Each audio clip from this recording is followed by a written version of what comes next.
Ito ang Jujutsu Kaisen Season 3, Episode 1 hanggang sa pinakabagong episode recap. Pwede kayong pumili ng episode gamit ang timestamp sa video. Simulan na natin. Habang maingat na nakikinig si Itadori sa paligid, biglang may cursed spirit na sumubok hulihin siya kaya agad siyang tumalon sa kabilang gusali, ngunit mas marami pang curse ang naghihintay sa kanya roon. At bago pa siya makatakas, hinablat siya ng napakalaking curse at ibinato siya sa kabilang gusali. Pero sa mismong sandaling yun, dumating si Yuta, pinatay ang curse, at agad siyang umatake kay Itadori gamit ang kanyang espada, ngunit nagulat siya nang mapigilan ni Itadori ang kanyang atake.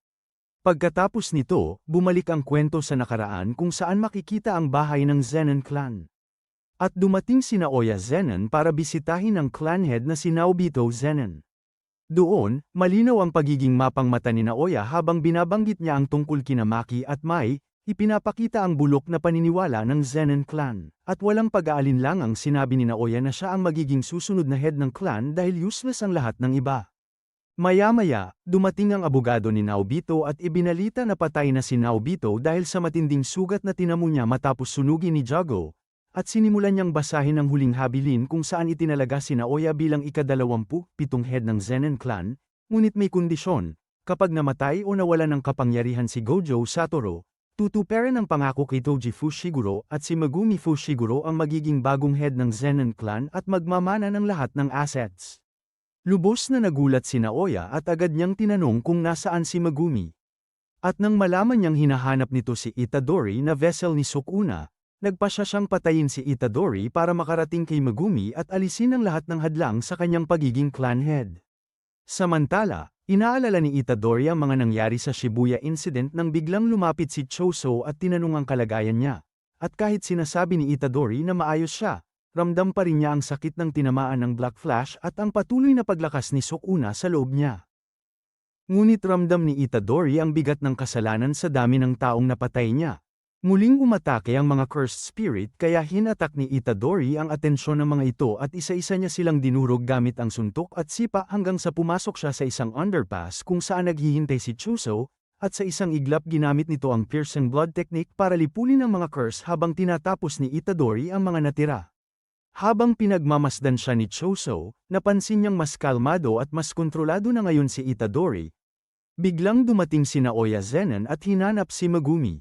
At nang hindi niya makita ito, sinabi niya kay Itadori na may death sentence na siya dahil wala na si Gojo para protektahan siya, at handa siyang sirain ang katawan ni Itadori para mailabas si Megumi. Sa isang iglap, umatake si Naoya at sinuntok si Itadori. Sumugod si Choso para tumulong ngunit hindi siya makasabay sa sobrang bilis ng curse technique ni Naoya, kaya naghagis si Itadori ng bato para mailigtas si Choso, at doon napansin niyang may kakaiba sa lakas ni Naoya na may kinalaman sa kanyang cursed energy. Bago pa matapos ang laban, sabay-sabay nilang naramdaman ang isang napakalakas na cursed energy na para kay Itadori ay kahawig ng kay Gojo pero hindi eksakto, at sa isang malakas na pagbagsak mula sa itaas, winasak ni Yuta Okoso ang pader sa kanyang paglapag, at agad na naunawaan ni Choso na naparito si Yuta para patayin si Itadori, habang naalala naman ni Itadori na si Yuta ang second-year student na binanggit ni Megumi at isa sa pinakamalalakas na sorcerer sa Jujutsu High. Si Yuta ay isang special grade sorcerer, kaya tinanong niya si Naoya kung sino talaga ito. Sinagot naman siya ni Naoya na pinsan siya ni Maki Zenin at pareho lang sila ng pakay, patayin si Itadori Yuji. Kaya hindi siya haarang sa gagawin ni Yuta. Agad namang sinabi ni Choso kay Itadori na kailangan na niyang tumakas dahil sobrang bilis ni Naoya at imposibleng makatakas sila pareho, kaya siya na ang baalang hamarang dito. Tinanong pa ni Itadori kung magiging okay lang ba siya, pero sinabi ni Choso na huwag na siyang mag-alala dahil si Itadori ang tunay na target. At ang kailangan lang niyang gawin ay makaligtas kay Yuta, dahil kung lalaban siya rito, siguradong mamamatay siya. Lalo na't ang presensya nito ay parang kay Gojo. Iminungkahi ni Naoya kay Yuta na maaari niyang patayin si Itadori, pero kailangan muna nilang itago yun sa higher-ups dahil gusto niya munang gamitin si Itadori bilang pain, at pumayag naman si Yuta sa plano habang si Naoya ang bahala kay Choso. Bago tumakas si Itadori, sinabi ni Choso na magkita sila ulit sa parehong lugar kinabukasan, sa kanya inatake si Yuta gamit ang piercing blood, dahilan para si Yuta na mismo ang humabol kay Itadori. Habang hinahabol siya, napagtanto ni Naoya na sobrang bilis talaga ni Itadori at kahit gusto na sana niya itong durugin agad, hindi niya ito maabutin, kaya humarap na lang siya kay Choso. Minamaliit niya ang blood manipulation technique, sinasabi na bukod sa piercing blood ay hindi naman ito ganoon kapanganib.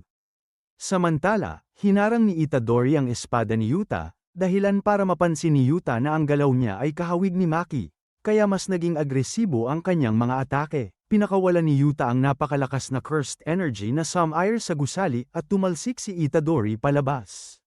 Sinabi ni Yuta na huwag magulat, kahit hindi siya mukhang power type, napakalakas niya, at doon naisip ni Itadori na kahit kulang si Yuta sa purong pisikal na lakas, binabawi niya yun sa pamamagitan ng napakalaking cursed energy na ginagamit niya para i-boost ang sarili, pero kakaiba ang level nito kumpara sa iba. Sinabi pa ni Yuta na kahit mas marami siyang cursed energy kaysa kay Gojo Satoru, may 6 eye si Gojo kaya halos zero ang energy loss nito, samantalang siya ay napapagod, kaya pagdating sa performance, number 1 pa rin si Gojo. Pagkatapos ng usapan, sineryoso na ni Yuta ang laban, at hirap na hirap si Itadori basahin ang mga galaw niya, dahilan para maalala niya ang sinabi ni Todo na habang mas magaling ang isang sorcerer, mas mahirap basahin ang daloy ng cursed energy nito. Naalala rin niya na ang first-rate sorcerers ay kayang kontrolin ng cursed energy hanggang sa huling sandali ng atake. Naalala ni Itadori ang mga huling salita ni Nanami, na kailangan niyang pasanin ang lahat, kaya sinabi niyang hindi pa siya pwedeng mamatay, pero inatake pa rin siya ni Yuta. Habang umiiwas, kumuha si Itadori ng kutsilyo mula sa isang sasakyan at ginamit ito. Pinilit ni Itadori lagyan ng cursed energy ang kutsilyo para pigilan ang katana ni Yuta, pero kulang ang kontrol niya, kaya sinipa siya ni Yuta at sa isang malakas na slash ay parehong naputol ang kutsilyo at nasugatan si Itadori, subalit sa huling sandali, sinipa ni Itadori ang katana at nabasag din ito. Doon napagtanto ni Yuta na tunay ngang estudyante siya ni Gojo at hindi magiging madaling talunin. Lumapit si Itadori para lumaban ng suntukan dahil pareho na silang walang armas at inisip niyang may tsansa na siya, pero biglang lumitaw si Rika, hinawakan siya ng mahigpit, at nagtanong kung ano ang ginagawa nila. Sinabi ni Yuta na naglalaro lang sila, pero gulat na gulat si Itadori, hindi niya alam kung Shikigami ba ito, saan ito galing, at kung paano siya hindi makagalaw sa sobrang lakas nito. Inutusan ni Yuta si Rika na hawakan si Itadori, at sa isang iglap, tinusok niya ng espada ang dibdib nito. Diretso sa puso, at sa sandaling yun, naramdaman din ni Sukuna ang nangyari. Sa kabilang banda, patuloy na binubugbog ni Naoya si Choso, at wala itong magawa dahil hindi niya maintindihan kung ano talaga ang curse technique ni Naoya, at ayaw rin itong ipaliwanag. Galit na galit si Naoya at tinawag siyang makulit, habang iniisip kung bakit ganoon na lang ang tibay at katigasan ng kalaban niya. Ang gusto niyang malaman ay kung ano talaga ang curse technique ni Choso at kung bakit siya ganoon katigas ang ulo. Dahil dito, ginamit ni Choso ang flowing red scale, ina-adjust ang lakas ng kanyang mga mata para masundan ang mga galaw ni Naoya, ngunit sa isang iglap ay bigla na lang nawala si Naoya sa harapan niya. Naramdaman ni Choso ang paparating na atake at nakaiwas. Pero agad din itong napansin ni Naoya, kaya gumamit siya ng kutsilyo at malalim na sinugatan si Choso. Napagtanto ni Naoya na ginagamit ni Choso ang flowing red scale para palakasin ang eye muscles nito at masundan ang kanyang bilis, pero para sa kanya, wala rin itong silbi dahil pinaghandaan na niya yon. Nang tanungin siya ni Choso kung galit ba siya sa sarili niyang mga kapatid. Diretsahang inamin ni Naoya na kinamumuhian niya sila dahil mas mahina ang mga ito kaysa sa kanya, at para sa kanya, wala silang halaga kung mabuhay man o mamatay. Sinabi naman ni Choso na tila ang lakas ni Naoya ay nagmula mismo sa kahinaan ng kanyang mga kapatid, bagay na hindi matanggap ni Naoya. Napansin ni Naoya na bumubuhos ang dugo ni Choso sa lupa, kaya umatras siya, ngunit biglang nagsimulang gumalaw ang dugong iyon at hinabol siya. Umatake ang dugo ni Choso kay Naoya, at kahit iniiwasan nito ni Naoya gamit ang kanyang curse technique, biglang tumahimik ang paligid at ang dugong tumalsik sa kanyang damit ay nagsimulang tumigas. Sinamantala ito ni Choso at agad siyang umatake gamit ang piercing blood. Ngunit sa huling sandali ay inactivate ni Naoya ang kanyang curse technique, habang papalapit si Naoya, hindi niya maintindihan kung bakit hindi agad umaatake si Choso, na siyang tumama at nakasugat kay Naoya. Humingi ng paumanhin si Choso at sinabing hindi niya kailanman maiintindihan kung paano nagagawang kamuhian ng isang tao ang sarili niyang mga kapatid. Saka siya muling umatake, ngunit biglang dumating si Yuta Okoso, sinuntok si Choso at ibinato palayo, dala-dala ang tila walang buhay na katawan ni Itadori Yuji. Biglang umubo ng dugo si Naoya at napagtanto niyang nalasan siya. Hindi niya inakalang kaya ring gawin yun ng blood manipulation, pero ramdam niyang hindi ito ordinaryong dugo. Dahil dito, tinanong ni Yuta si Naoya kung kaya ba niyang gamutin ang sarili gamit ang reverse curse technique. Kapalit ng isang kondisyon, si Naoya mismo ang magsasabi sa higher-ups na patay na si Itadori. Samantala, sa isipan ni Itadori, nakita niya ang kanyang ama na si Jin, habang pinipigilan naman ng kanyang lolo si Jin na lumapit sa ina ni Itadori dahil matagal na raw itong patay. Ngunit pinakiusapan ni Jin na huwag sabihin ang ganoong bagay dahil nananatili ang mga alaala sa isipan ng bata. At sa sandaling yun, biglang lumitaw ang ina ni Itadori, may marka sa ulo na kapareho ng kay Geto, at dito unti-unting nagsisimulang mabunyag ang mas madilim na katotohanan sa pinagmulan ni Itadori. Nagkamalay si Itadori, at sobrang natuwa si Yuta nang makita yun, pero si Itadori mismo ay litong-lito pa rin sa nangyayari. Kaya ipinaliwanag ni Yuta na noong Setyembre, dumalaw sa kanya si Gojo Satoru at hiniling na bantayan niya si Itadori. Ipinakita sa alaala ang usapan nila ni Gojo. Sinabi ni Gojo na kung sakaling may mangyari sa kanya, gusto niyang si Yuta ang mag-alaga sa mga first year at second year, at pagdating naman kay Hakari, sigurado raw siyang kakayanin nito ang sarili niya. Nagulat si Yuta at sinabing hindi niya kailanman maisip na may masamang mangyayari kay Gojo. Pero sinabi ni Gojo na kailangan talagang bantayan ni Yuta si Itadori, dahil tulad niya noon, sinubukan ding patayin si Itadori ng palihim. Kaya mas mapapanatag daw siya kung si Yuta ang mag-aalaga rito. Dahil sa mga salitang yun ni Gojo, napilitan si Yuta na magkunwari, dahil kung hindi niya ginawa yon, may ibang ipapadala ang higher-ups para patayin si Itadori o tuluyan nilang itago ang impormasyon tungkol sa kanya. Hindi rin naman daw tanga ang mga yon. Kaya para maging opisyal na executioner ni Itadori, napilitan si Yuta na pumasok sa isang binding vow kasama sila, isang kasunduang papatayin niya si Itadori. Iyon ang dahilan kung bakit niya ito pinatay, kaya humihingi siya ng tawad. Nagtanong si Itadori kung ganoon pala ang nangyari, bakit buhay pa rin siya ngayon. Ipinaliwanag ni Yuta na lahat yon ay dahil sa reverse curse technique niya. Sa mismong sandaling pinahinto niya ang puso ni Itadori, agad din niya itong sinimulang pagalingin gamit ang teknik na yon. Sinabi rin ni Yuta na pangalawang beses na itong namatay si Itadori sa mata ng lahat, pero sa sitwasyong yun, wala na talaga siyang ibang choice.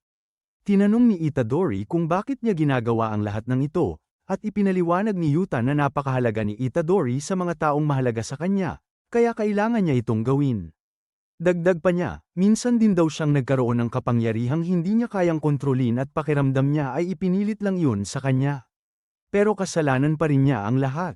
Samantalang ang kapangyarihan ni Itadori ay hindi naman talaga kanya, kaya hindi dapat siya sisihin sa lahat ng nangyayari.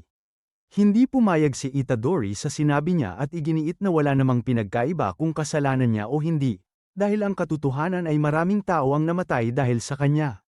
Biglang dumating si Fushiguro Megumi at sinabi kay Itadori na kailangan na nilang bumalik sa Jujutsu High, dahil sa oras na yon, pinakamahina ang barrier ng paaralan.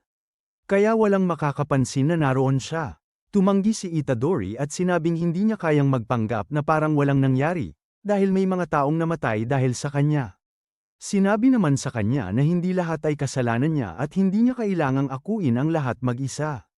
Hindi sila mga bayani na lumalaban para sa hustisya, sila ay mga Jujutsu sorcerer.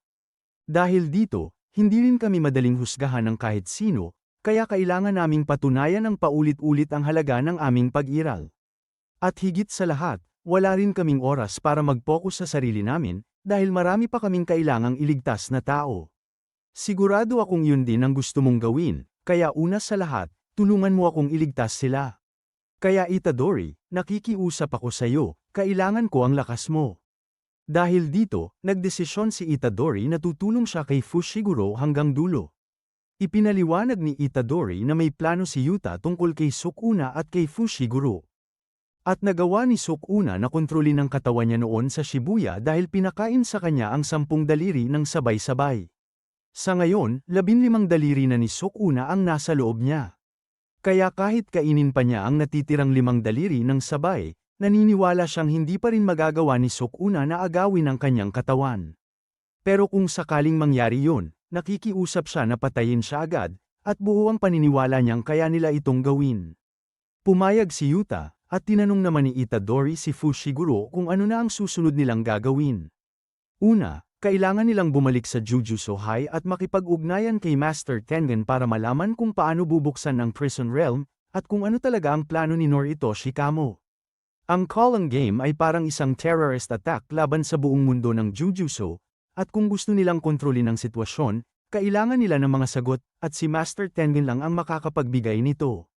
Sinabi ni Itadori na baka may alam si Yuki tungkol dito, pero ipinaliwanag ni Fushiguro na nakausap na niya si Yuki at siya mismo ang nagbigay ng ideyang ito. Ayaw munang makipagkita ni Yuki sa higher-ups, kaya nagtatago siya sa Jujutsu High.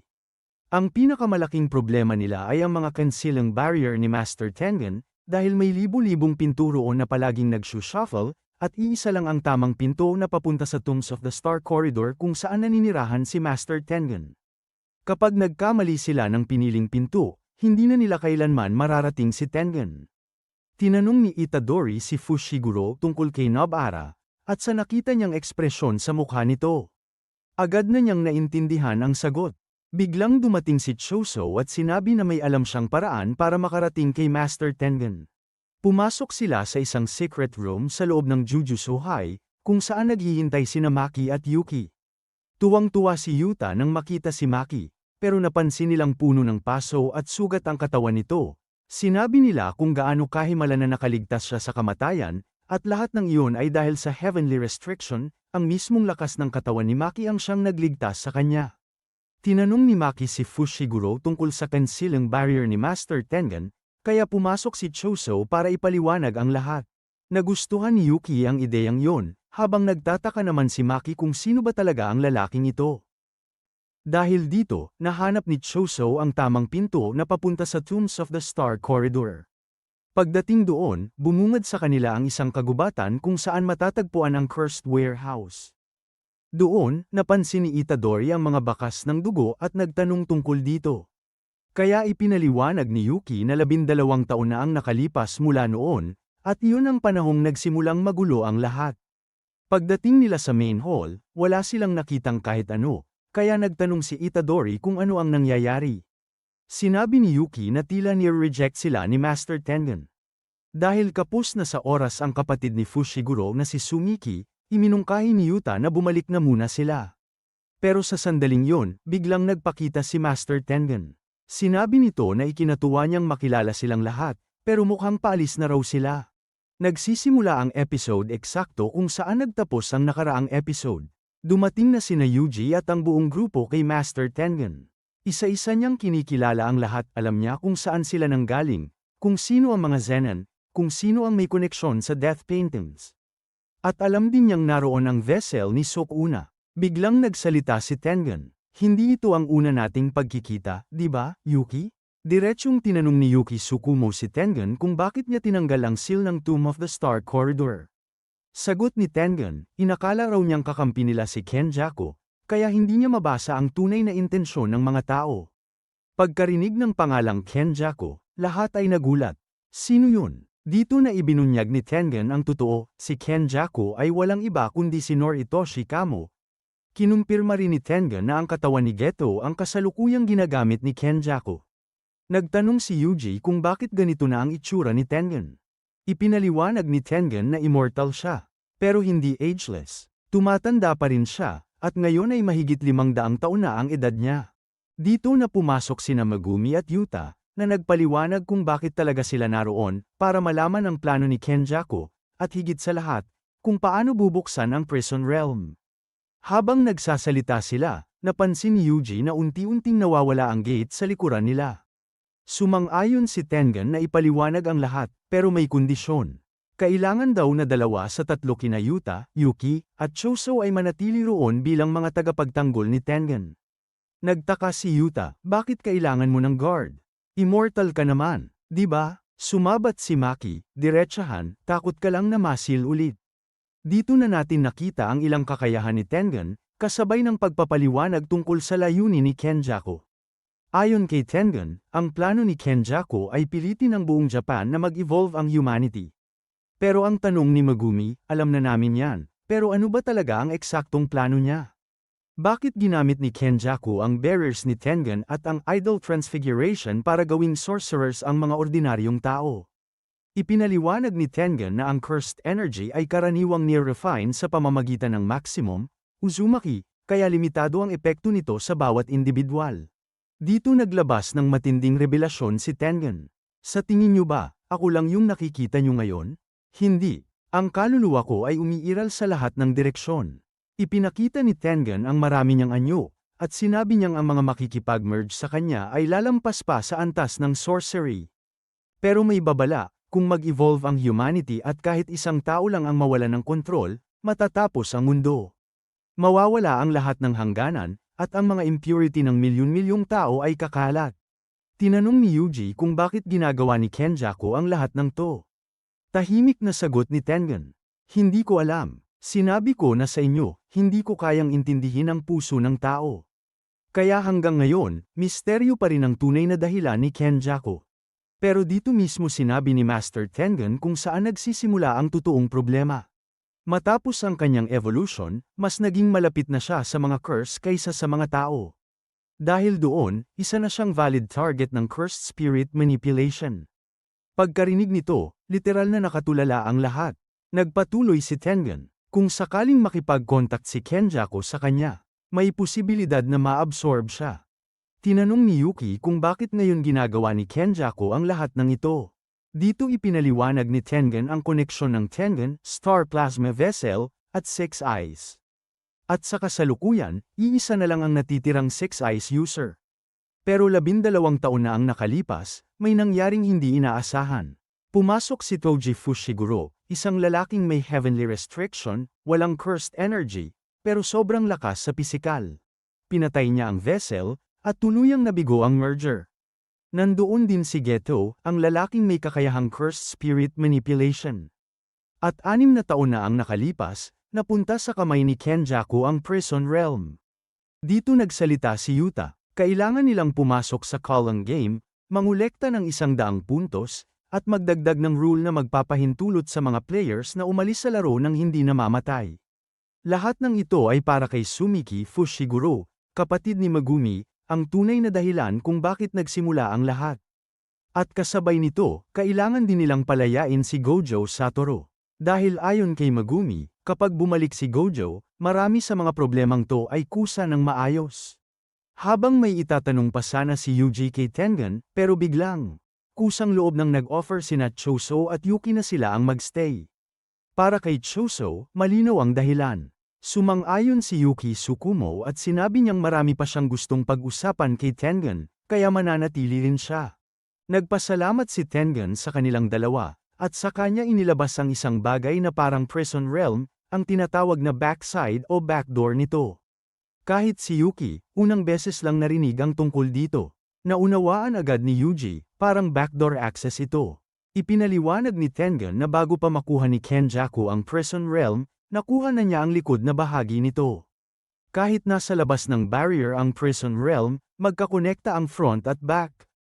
Ibig sabihin, kung sa harap na bahagi nakasil si Gojo Satoru, may koneksyon din yun sa likod. Pero umiling si Tengen. Si Kenjaku lang ang may autoridad na magbukas ng front side. Maliban na lang kung mayroon sila ng alinman sa dalawang bagay. Inverted Spear of Heaven kayang i-nullify ang lahat ng curse techniques. Black Rope kayang i-cancel ang curse techniques at ang epekto nito. Pero may masamang balita. Sinira na ni Gojo Satoru ang Inverted Spear of Heaven matagal na ang nakalipas. At pati ang Black Rope, sinira rin niya noong nakaraang taon. Dito umamin si Yuta. Siya at si Miguel mismo ang nagdala ng Black Rope kay Gojo para sirain ito. Galing yun sa Africa, at doon din nalaman kung bakit nawala si Yuta ng matagal, pero wala rin siyang nakuhang kapalit. Tinanong ni Yuki kung may ibang paraan pa. Sumagot si Tengen, meron. Sa loob ng Calling Game, may isang sorcerer na tinatawag ang sarili niyang Angel, isang sinaunang sorcerer na nabuhay ng libu-libong taon. Ang kakayahan ng Angel ay burahin ang kahit anong curse technique. Gamit ang kapangyarihan niya, posibleng mabuksan ang backside ng prison realm. Nagtanong si Megumi kung alam ba ni Tengen kung nasaan si Angel. Sagot ni Tengen, hindi nililimitahan ng mga colony barrier ang impormasyon, at wala siyang eksaktong lokasyon.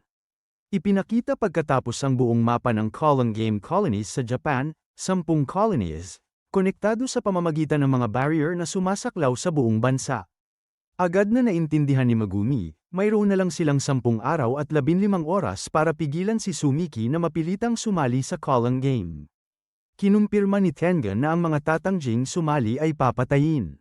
Ipinaliwanag ni Shoko Airi, base sa kanyang analysis, na ang prosesong ito ay dulot ng idol transfiguration, direktang konektado sa utak.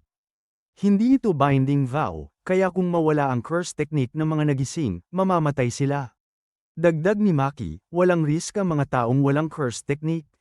Tinanong naman ni Yuji kung ano ang mangyayari sa mga normal na taong naabutan na sa loob ng barrier. Sabi ni Tengen, may choice silang umalis. Pero para mabilang-bilang player, kailangang pumasok sila sa colony sa sarili nilang kagustuhan. Kaya kailangan ng malinaw na objective ang laro. Habang iniisip ni Yuji ang katotohanang kailangang pumatay para makakuha ng puntos, na-realize ng grupo na hindi sila pwedeng basta magdagdag o mag-alis ng rules, kailangan nilang humanap ng indirect na paraan. Akala ng iba, unfair ang laro. Pero sabi ni Tengen, may fairness sa loob ng sistema, lahat ng players ay kailangang sumunod sa parehong general rules. Kahit si Kenjaku, limitado rin ang sarili niyang rules. Tahimik na sabi ni Yuji, ibig sabihin, kailangan talaga nating pumatay. Sumagot si Megumi, may naiisip na siyang paraan. Sa puntong yun, sinabi ni Yuki na sapat na ang impormasyon. Siya at si Choso ay mananatili para bantayan si Tengen. Si Maki naman ay pupunta sa Zenon clan para bawiin ang mga cursed tools.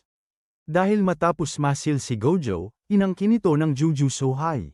At dahil si Megumi na ang bagong head ng Zenon clan, may karapatan na sila sa armory. Nagulat si Yuji, head ka na ng Zenon. Bakit di mo sinabi? Sagot ni Megumi, mamaya na.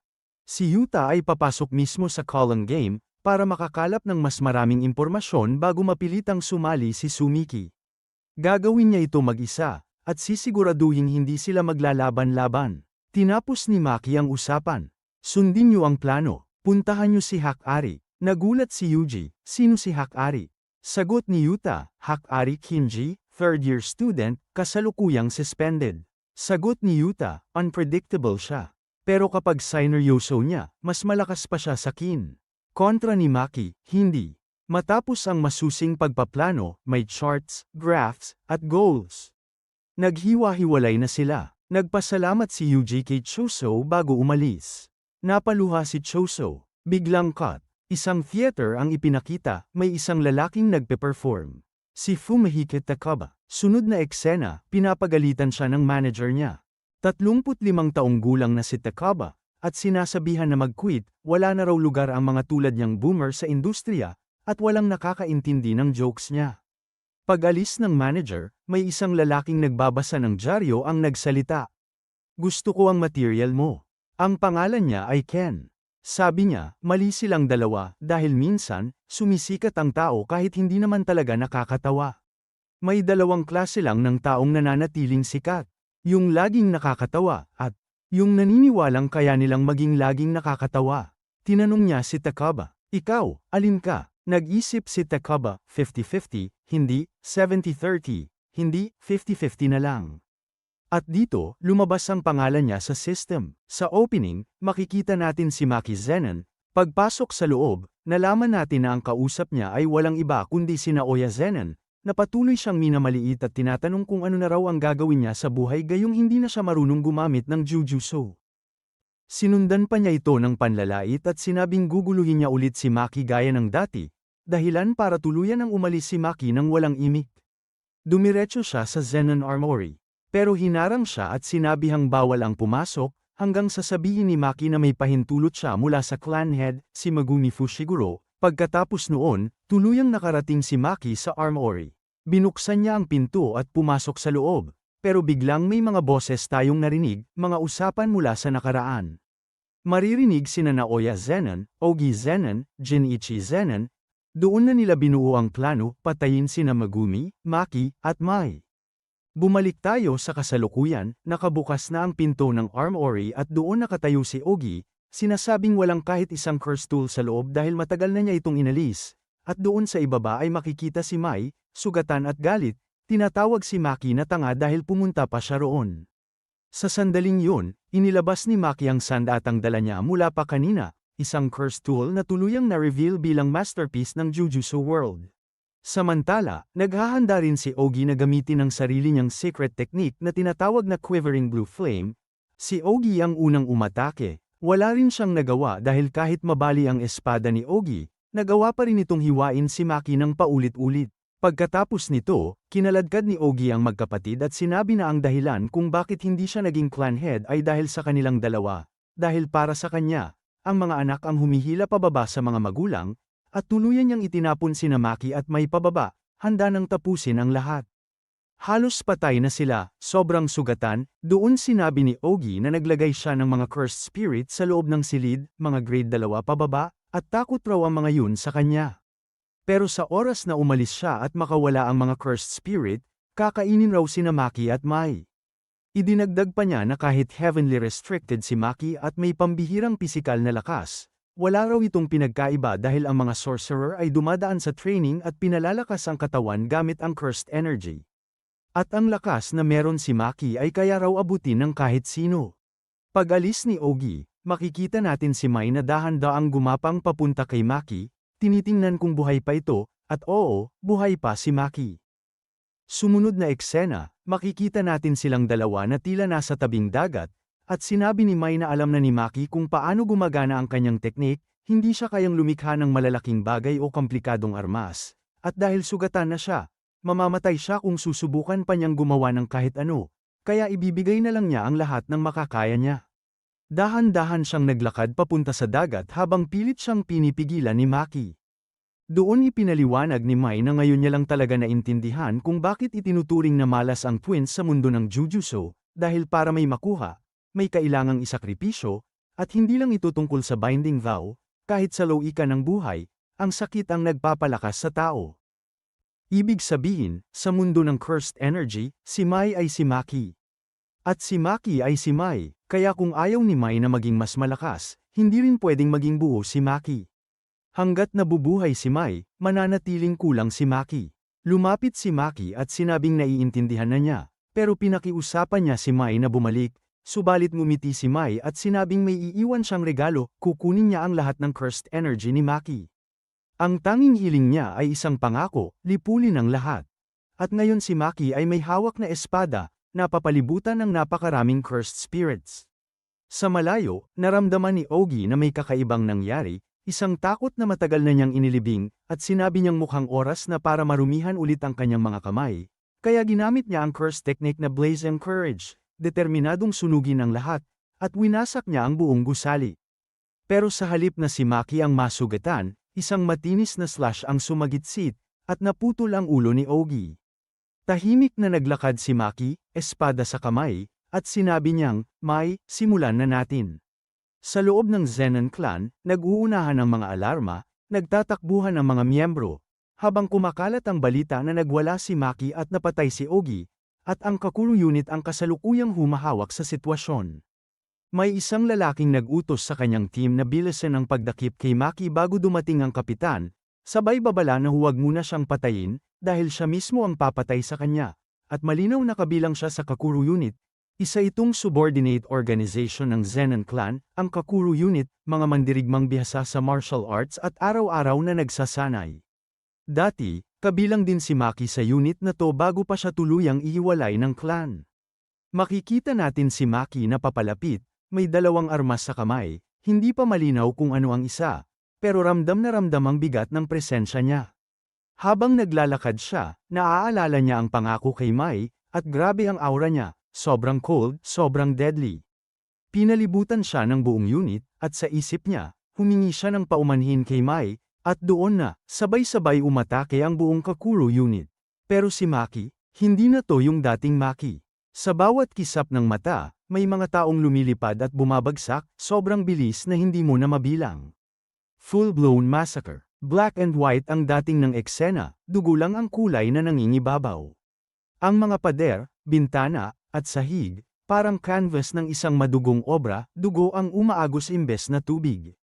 Isang kamay lang, kaya niyang liparin ang kalaban. Hindi na maipaliwanag ang laban, kailangan mo talagang makita. Posibleng ang isa sa mga espada ay dating kay Ogi, kinuha niya roon, pero siguradong ang isa ay ang espada na iniwan ni Mai para kay Maki. Maya-maya, dumating ang isang lalaki, isang miyembro ng mas mataas na grupo, at nadatnan niya ang buong team na wasak at nakakalat. Ang sahig at dingding naliligo sa dugo. Sa gilid, may isang sorcerer na gumamit ng curse technique, isang napakalaking kamay ang umusbong mula sa lupa, basang-basa sa dugo, sinusubukang durugin si Maki. Dito ipinaliwanag na ang paparating ay ang Hei Unit, isang elite group na tinuturing na semi-grade isa pataas sa Jujutsu High, at 3 sa kanila ang ipinakita.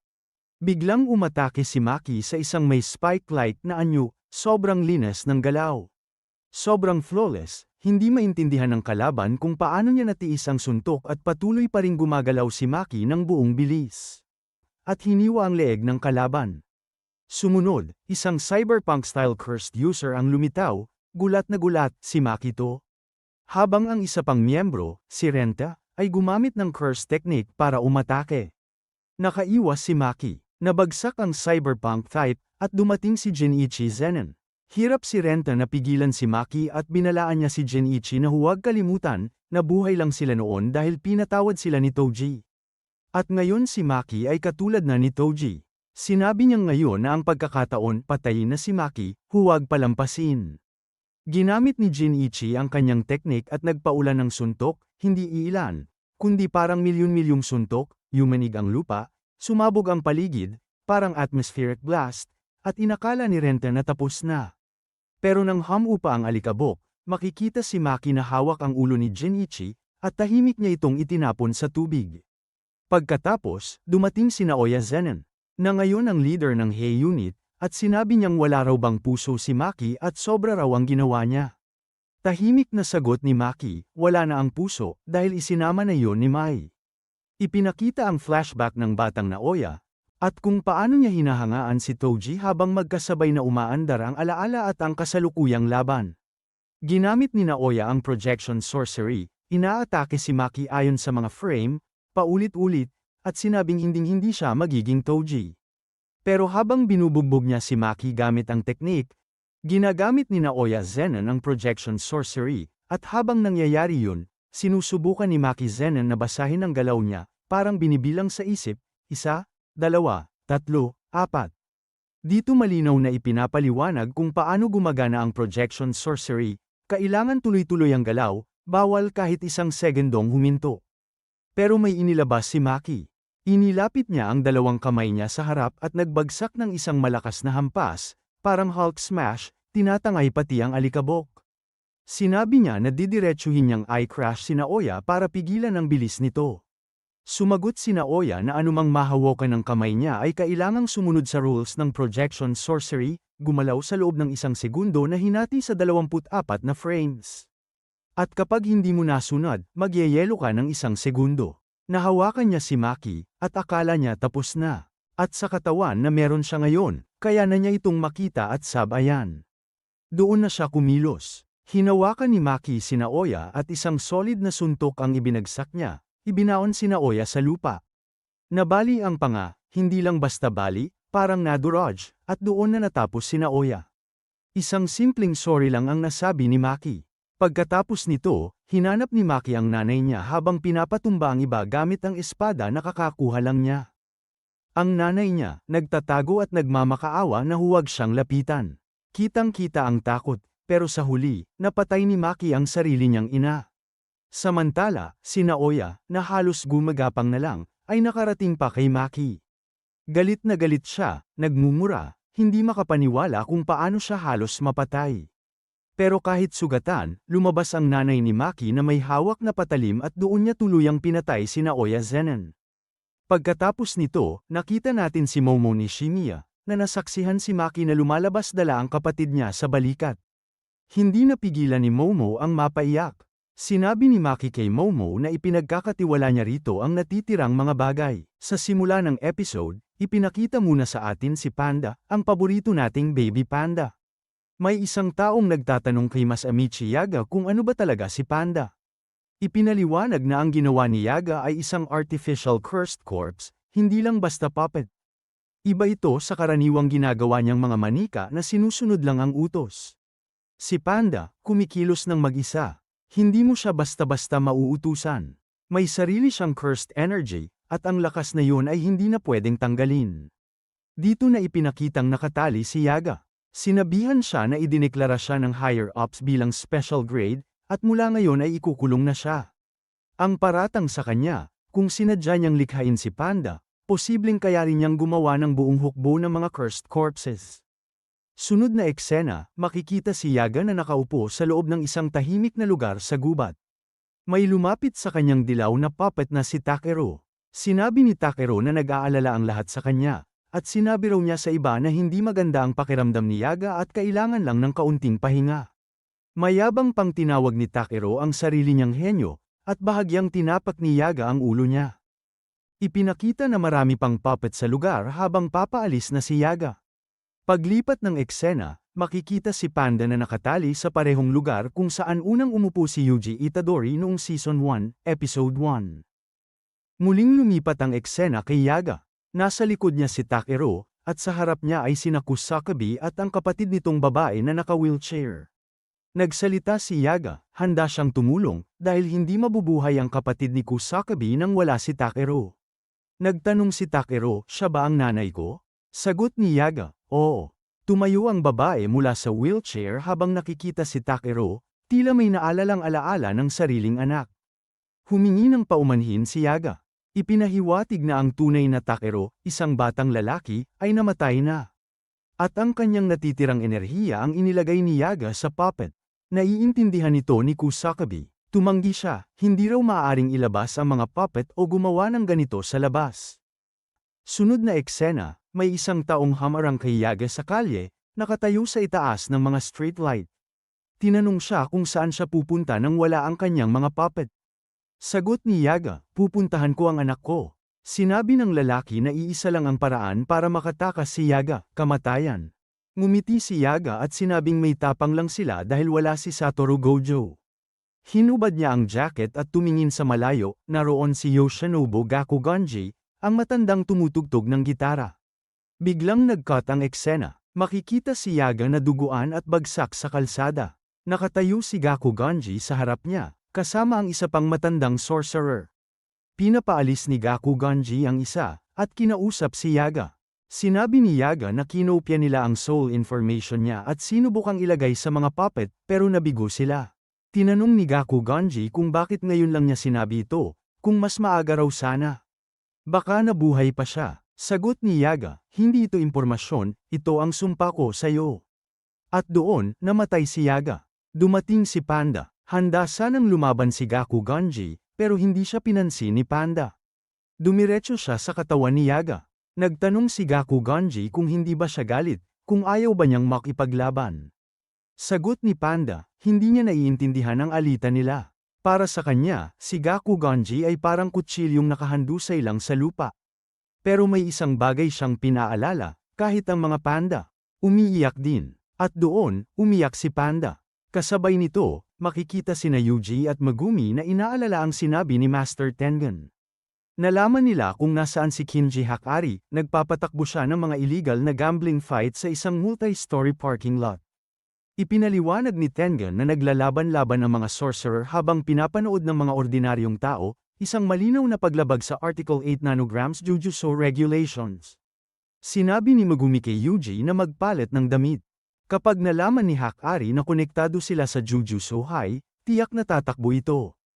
Kahit pa sinasabing walang silbi si Hakari ng upper management, sinabi ni Yuta Okuso na mas malakas pa si Hakari kaysa sa kanya. Kaya kailangan nila ang lakas nito. Pagdating nila sa parking lot, hinarang sila ng dalawang lalaki, isang matangkad at isang pandak. Binalaan sila na umalis bago magbilang ng 3, kung ayaw nilang mabugbog. Sagot ni Megumi, kailangan nila ng pera at gusto nilang sumali sa laban. Kaya tinanong siya, sino ang nagsugo sa'yo rito? Sumagot si Megumi na hindi niya alam ang pangalan. Patay na raw ang taong yun, pinatay niya 1 buwan na ang nakalipas. Kinumpirma rin ito ng mga bantay. Kaya malinaw, nandito lang si Megumi para punan ang bakanteng pwesto ni Kondo. Sumingit ang pandak na lalaki sa likod at sinabing papayag ang boss, bibigyan sila ng slot sa laban ngayong araw. Pero may kondisyon, hindi si Megumi ang lalaban, kundi yung nasa likod niya. Ibig sabihin, si Yuji. Paglabas nila, sinabi niya kay Megumi na delikado ang bluff na ginawa niya. Posibleng binabantayan na sila sa camera, malamang si Hakari mismo ang nanunood. Nagdesisyon si Megumi, mag-iimbestiga siya sa loob habang si Yuji ang sasabak sa laban.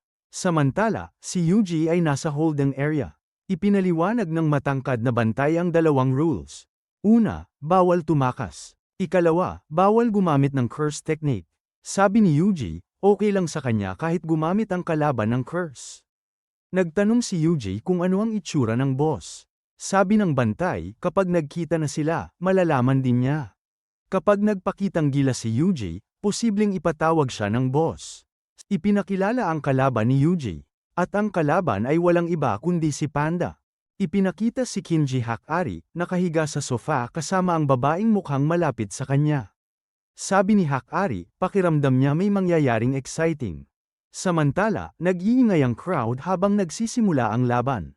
Habang naglalaban, tinanong ni Yuji si Panda kung nahanap na ba niya si Hakari. Sagot ni Panda, hindi pa, kilala sila ni Hakari kaya nananatili itong malayo. Magaan lang ang suntok ni Yuji, parang hinahaplos lang si Panda. Si Panda naman, todo arte, talon dito, talon doon, para pasayahin ang audience. Pareho silang nagtatago ng tunay na lakas dahil taga Jujutsu High sila. Lumakas ang sigawan ng commentator, 6 na buwan na raw siyang commentator pero ngayon lang siya ganito kasaya. Sa huli, kahit hindi talaga tinamaan, bumagsak si Panda. Nanalo si Yuji. Nagbiro pa si Panda, grabe ang suntok mo. Air report kita, binugbog mo ang isang hayop. May tauhan mula sa kampo ni Hakari ang tumanggap ng tawag, ipatawag si Yuji Itadori. Kita raw na paakyat ang momentum niya, pwede na itong gawa ng magandang script. Habang mainit ang bakal, hampasin. Pinagsabihan ng babaeng kasama ni Hakari, tigil na yan. Cutscene. Makikita si Panda sa gubat, mag-isa. Sinabi niyang posibleng makaharap ni Yuji si Hakari. Biglang dumating si Megumi at tinanong kung bakit hindi niya nakausap si Hakari. Sagot ni Panda, alam niya kung nasaan, monitor room sa rooftop, pero sa tuwing lalapit siya, parang mas lalong lumalayo ang pintuan. Parang Infinity ni Gojo Satoru. Posibleng curse technique ito ni Karara. Nagtanong si Megumi kung nangyayari lang ito kapag nasa monitor room si Karara. Hindi sigurado si Panda, pero mabuti raw at dumating sila. Plano ni Megumi, huwag umasa kay Yuji, pero sabi ni Panda, baka si Yuji lang ang kayang makalapit kay Hakari dahil hindi ito marunong magsinungaling. Kapag nakapasok si Yuji sa monitor room, saka gagalaw si Megumi. Alam din ni Panda ang blind spots ng camera at lokasyon ng mga bantay. Cut kay Hakari, kasama ni Yuji si Karara, papunta sa loob. Sinabi ni Karara na bata pa si Yuji para sa first year. At naulit ni Hakari ang 1 taon. Excited daw si Hakari at gusto niya yun. Sa loob, inalok ni Hakari si Yuji ng business opportunity, 10,000 piso yen kada buwan, pwedeng gawing 20,000 piso kung kukuha ng course. Tumanggi si Yuji. Para kay Hakari, ang buhay ay sugal. Lahat nagsusugal, sa desisyon, sa pag-ibig, sa pangarap. Hindi sugal ang kinaiinisan ng tao, kundi ang pagkatalo. Sabi ni Yuji, may mga taong gusto lang ng tahimik na buhay. Sagot ni Hakari, wala siyang kilalang ganon. Gusto ni Hakari ang kontrol. Inalok niya si Yuji na sumali. Bago pa makasagot si Yuji, tumunog ang phone ni Hakari, call ni Karara, ibig sabihin may problema. Biglang inatake ni Hakari si Yuji, bumagsak ang mga pintuan sa paligid. Nagdadodge si Yuji habang umaandar ang curse technique. Nagbanggaan sila ng ulo. Sumigaw si Hakari, makinig ka sa akin. Sa mismong umpisa ng episode, ipinakita ang isang gwardya na ang tanging hinihiling lang ay matapos na ang duty niya para makauwi na. Pero malas niya, bigla na lang sumulpot si Megumi Fushiguro at sa isang iglap, pinatumba siya bago pa man niya maintindihan kung anong nangyari. Habang iniikot ng grupo ang lugar, ramdam nilang may kakaiba sa atmosfera. Maya-maya, namataan nila si Panda. Nakaupo lang pero ramdam agad ang bigat ng presensya niya. Habang nakatuon ang lahat sa gulo ng laban, tahimik na na-neutralize ang mga gwardya. Ngayon, magkasama nang umaakyat sina Panda at Megumi sa loob ng gusali para hanapin ang target nila. Pero bago pa sila makalayo, bigla silang hinarang ni Karara Hoshi. Sa sandaling nagtagpo ang kanilang mga mata, agad na napagtanto ni Karara na hindi basta-bastang tao ang mga nasa harap niya. Biglang may tumunog na tawag sa telepono. Mabilis ang reaksyon ni Megumi, agad niyang tinawag ang Divine Dog para harangan ang daan. Pero sa isang kakaibang pangyayari, parang naitaboy lang palayo ang atake. Napansin ni Panda na pamilyar ang pakiramdam. Sa tuwing lalapit siya, may misteryosong puwersang nagtutulak sa kanya palayo. Nang makita ito ni Karara, agad siyang tumakbo.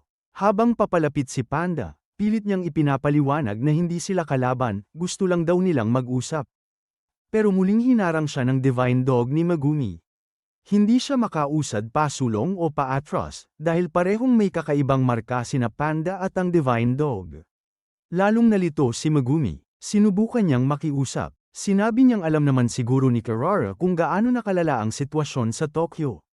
May nangyaring napakasahol, at desperado silang kailangan ng tulong. Idiniin niya na kailangan nila si Hakari, at hindi raw sila kumikilos para sa interes ng Jujutsu High. Pero tinawanan lang siya ni Karara. Ipinaalala niya na ang Jujutsu High at ang mga tao roon ang unang pumutol ng ugnayan at tinalikuran sila ni Hakari. Halatang naguguluhan pa rin si Megumi sa ugat ng alitan. Kaya nagsalita si Panda at ipinaliwanag ang lahat. Nagsimula raw ang sigalot dahil sa matinding banggaan nila sa isang konserbatibong paksayon ng mga nakatataas. Ang sentro ng problema, ang curse technique ni Hakari. Kinwestiyon ni Karara kung bakit pa sila naroon. Kung andyan naman daw si Satoru Gojo. Bakit kailangan pa nila si Hakari? Ramdam niyang may tinatagong dahilan ang pagpunta nila roon. Dito na sinabi ni Megumi ang katotohanan. Nasil na si Satoru Gojo. Halatang nagulat si Karara, pero may pag-aalinlangan pa rin sa mga mata niya. Napagtanto ni Megumi na hindi sapat ang salita lang. Kaya nagpa siya siyang kumilos. Inactivate niya ang Rabbit Escape, at biglang bamahan ng mga Shikigami na kuneho sa paligid. Habang kumakalat ang mga ito, may napansin siyang kakaiba, lahat ng kuneho ay may parehong marka. Habang dumarami ang mga kuneho, nagtataka si Karara kung ano ang binabalak ni Megumi. Sa isip niya, dahil ang mga Shikigami ay gawa sa cursed energy, at ang teknik niya ay nagmamarka ng energy mismo, tinatreto ng kanyang kakayahan ang bawat kuneho na parang hiwalay na gumagamit ng cursed energy. At sa dami ng mga yon, naniniwala si Karara na madudurog si Megumi sa bigat ng sarili niyang cursed energy. Pero habang patuloy na dumarami ang mga kuneho, bigla na lang silang naglalaho at nagiging abo sa hangin. Doon na unti-unting naintindihan ni Megumi kung bakit may kinalaman ito sa mismong mekanismo ng teknik ni Karara. Napansin ni Megumi na may marka rin siya, katulad ng mga Shikigami. Nang tanungin niya si Panda, nalaman niyang minarkahan din ito. Magkakaiba man ang mga simbolo, napagtanto ni Megumi na hindi random ang mga ito. Isa pala silang konstelasyon. Isang celestial map ang tunay na sikreto ng buong teknik. Doon na nagsimulang kabahan si Karara. Halatang nagulat siya na parang nabubunyag na ang lihim niya. Hindi siya makapaniwala na ganoon kabilis na unawaan ni Megumi ang logika ng kanyang kakayahan. At nang buong kumpiyansang sabihin ni Megumi na ang pattern ay ang Southern Cross Constellation, kitang-kita ang pagkabigla ni Karara. Mas lalo siyang nainis sa sarili niya, dahil ang mismong reaksyon niya ang nagkumpirma na tama si Megumi. Ipinaliwanag ni Megumi na alam niya ang Southern Cross dahil sa kanyang kapatid. Binubuo ito ng 4 na pangunahing bituin, at malinaw na ang galaw ng teknik ay kontrolado ng posisyon ng mga bituing iyon. Batay sa rules ng konstelasyon, may mga taong pwedeng makalapit sa isa't isa, habang ang iba naman ay tinataboy palayo ng isang hindi nakikitang puwersa.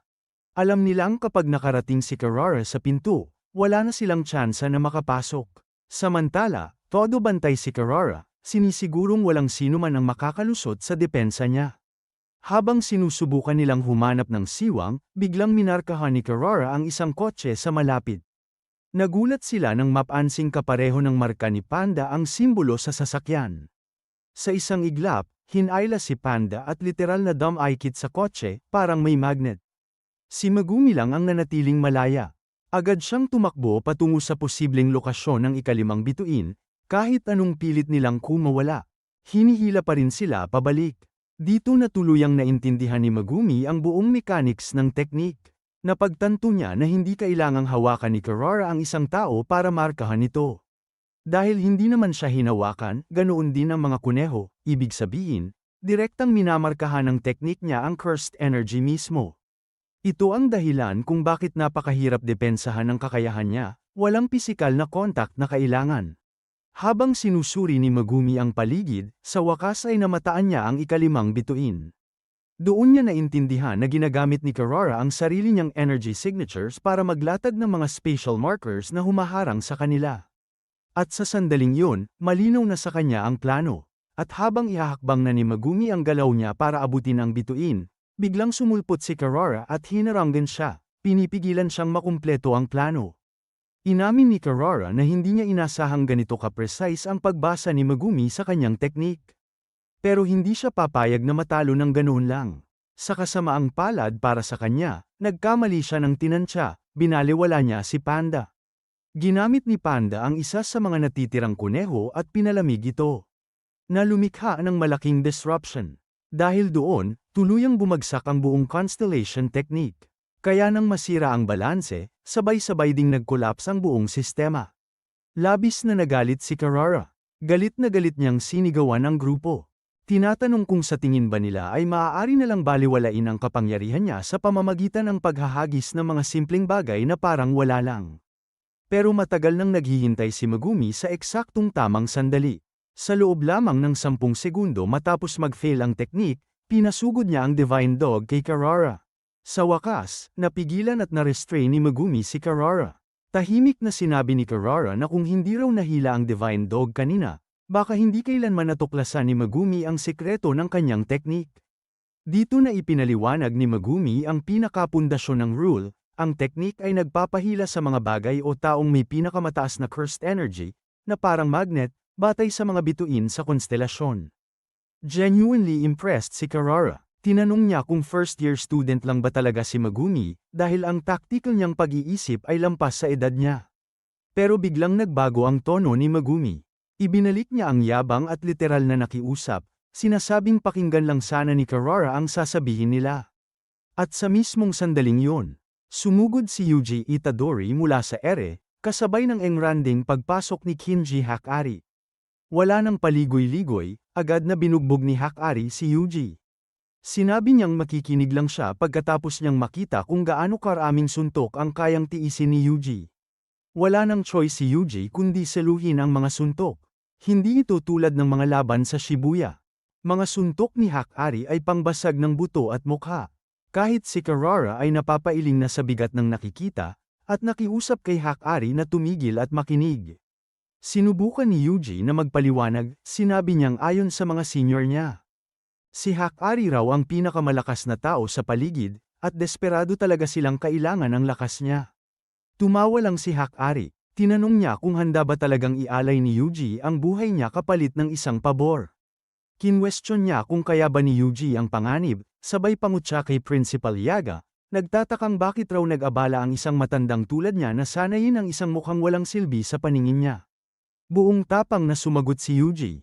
Sinabi niyang isa lang siyang cog sa makina, nilikhang para durugin at puksain ang cursed energy. Ang sagot na yon ang lalong nagpagalit kay Hakari. Sa isang napakalakas na suntok, pinalipad niya si Yuji palayo. Napahiyaw si Megumi sa gulat habang pinapanood si Yuji na tumilapon sa napakalayong distansya. Akala ni Hakari tapos na ang laban.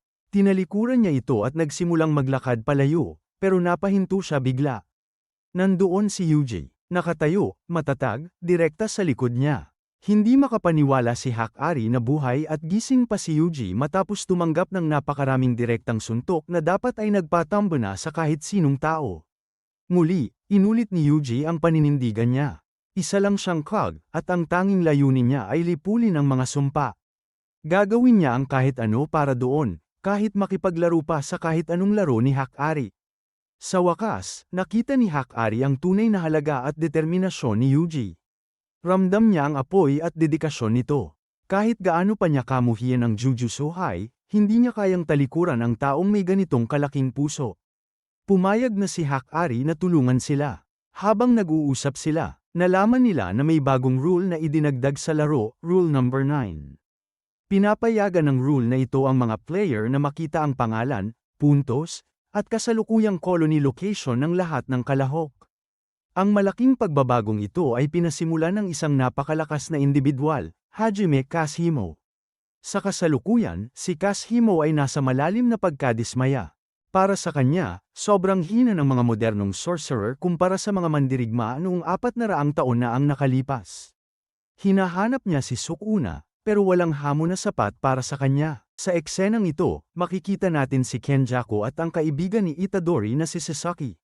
Gulat na gulat si Sasaki nang makita niya si Kenjaku sa harap ng bahay nila at agad niya itong tinanong kung ano ang ginagawa nito roon. Ngumiti lang si Kenjaku. Ang execution site ay hindi kalayuan dito, at iyon ang mismong sentro ng barrier. Kaya, gusto mo bang lumabas ngayon? Parang bangungot ang lahat para kay Sasaki. Nanaginip ba ako? Ipinaliwanag ni Kenjaku na isa itong curse na umiiral sa pagitan ng panaginip at realidad. At bago siya tuluyang mawala, may pahabol pa siya. Muntik ko nang makalimutan. Salamat sa pakikipagkaibigan mo sa anak ko. Biglang nagising si Sasaki. Sa harap niya ay si Iguchi, kaibigan nila ni Itadori, kasama ang iba pang mga taong nakalabas mula sa barrier.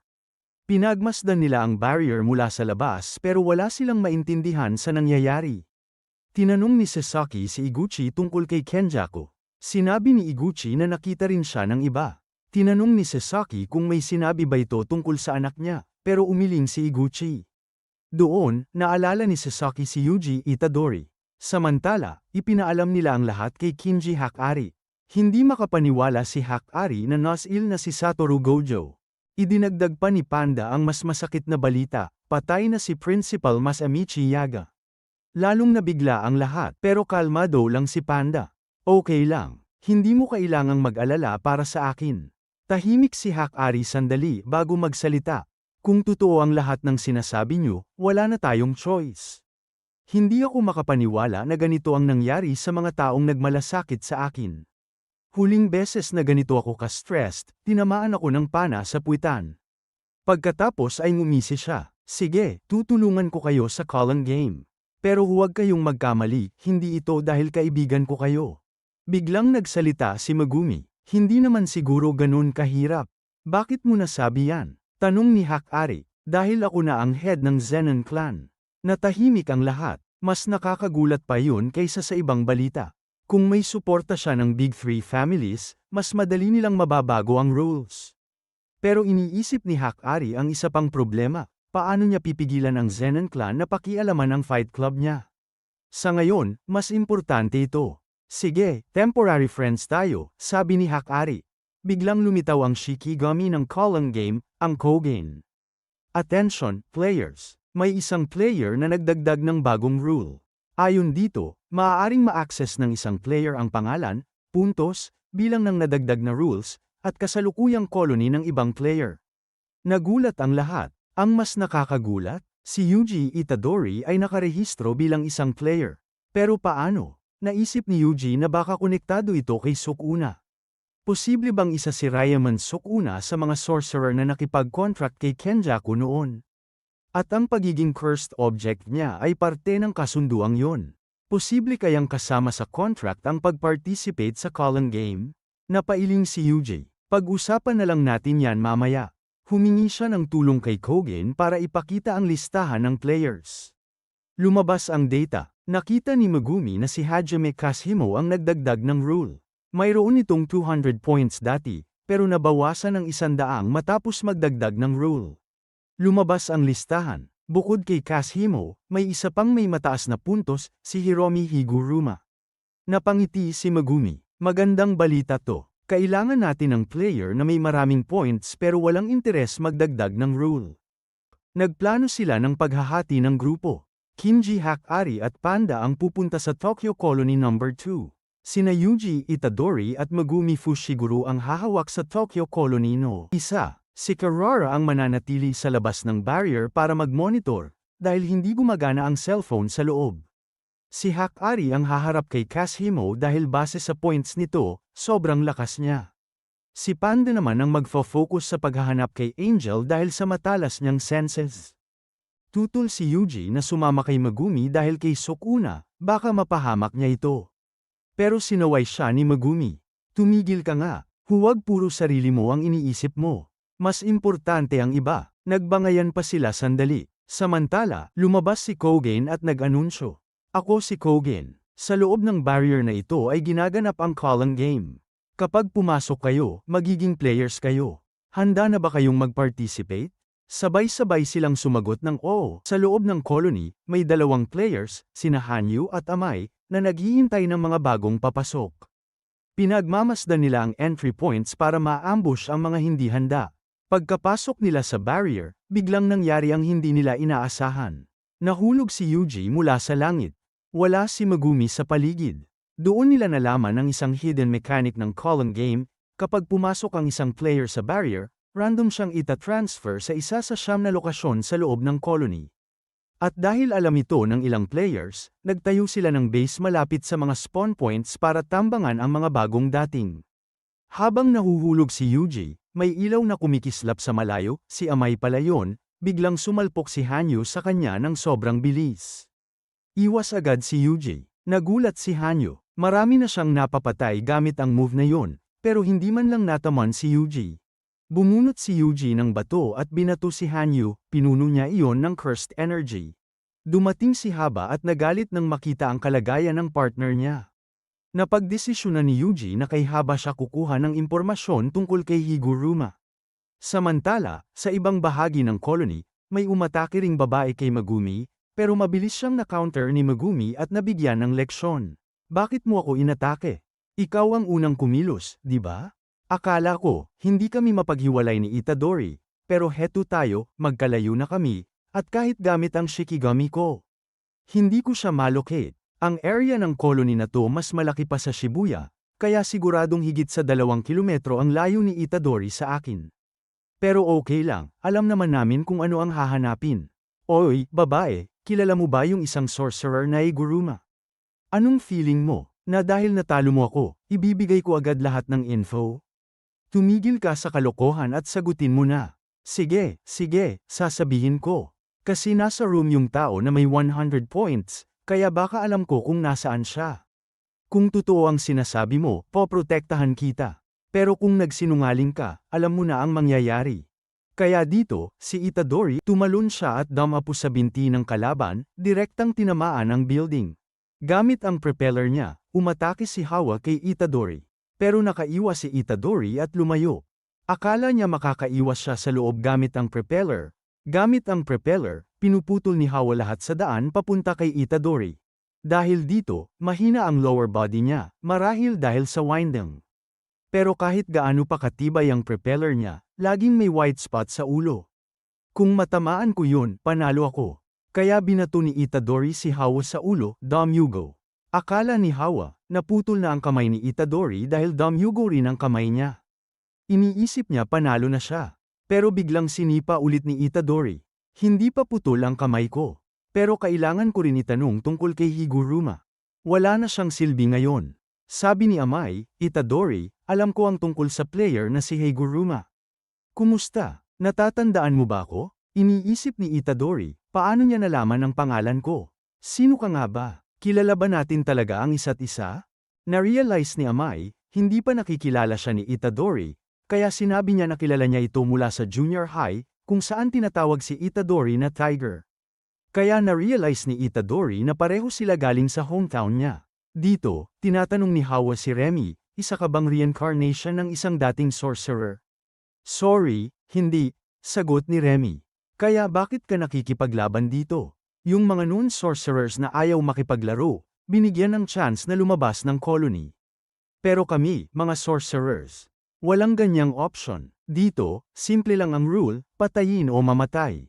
At matututo ka rin ito habang napapadpad ka rito. Marami na akong nakitang players na nasasobra sa power at nauuwi sa kabaliwan.